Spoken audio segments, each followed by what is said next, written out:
All right, that was just my pizza that I just put into my muffin tin.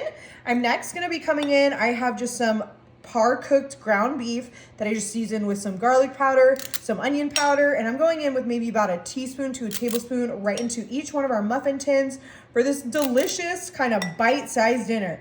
I love making these, and it is actually super customizable. We're just going in with that ground beef. You could do a ground turkey, you could do a ground chicken, you could do a chorizo. The possibilities for this recipe are very endless. If you wanted to do vegetarian, you could totally skip the meat. You could do a mushroom or even an impossible. The possibilities are endless.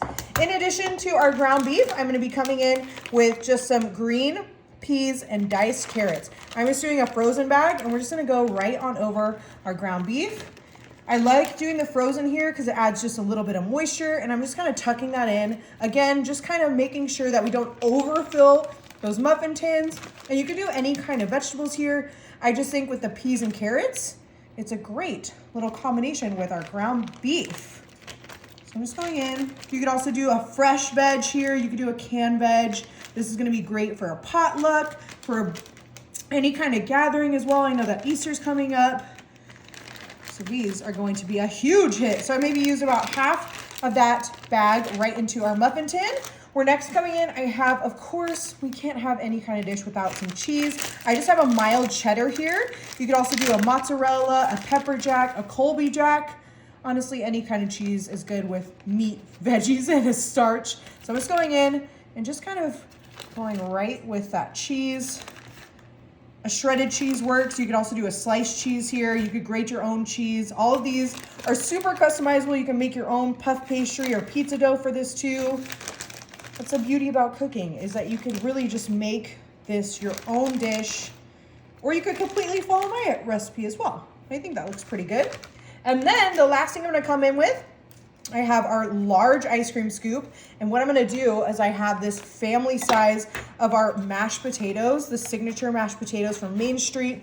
Absolutely delicious. And what I'm gonna do is I'm gonna take that and we're gonna go right on top of our puff pastry, just like so.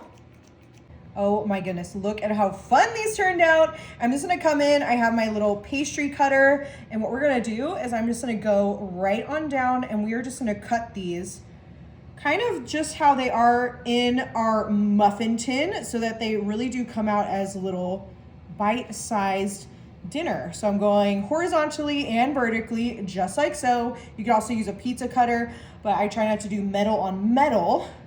I think that looks perfect. And these are ready to go in the oven. We are gonna go maybe like 15, 20 minutes at 350. Oh my goodness, these smell so tasty. Our beautiful little like shepherd's pie, pot pie, pizza crust, little bites turned out absolutely amazing. That mashed potato, our melted cheese, our veggies, everything you want in one bite. I'm gonna pull a couple of these out. And I mean, look at how fun they are. Super bite size, super easy to make, and absolutely delicious. Like I said, great for a little potluck, great for little past appetizers. I just did the pizza crust. You'd obviously do like a puff pastry, but look at how fun those are. And then let's see if I can just cut into one so you can kind of see everything on the inside too. I mean, look at how yummy. You have got to give this easy little one pan dinner a try.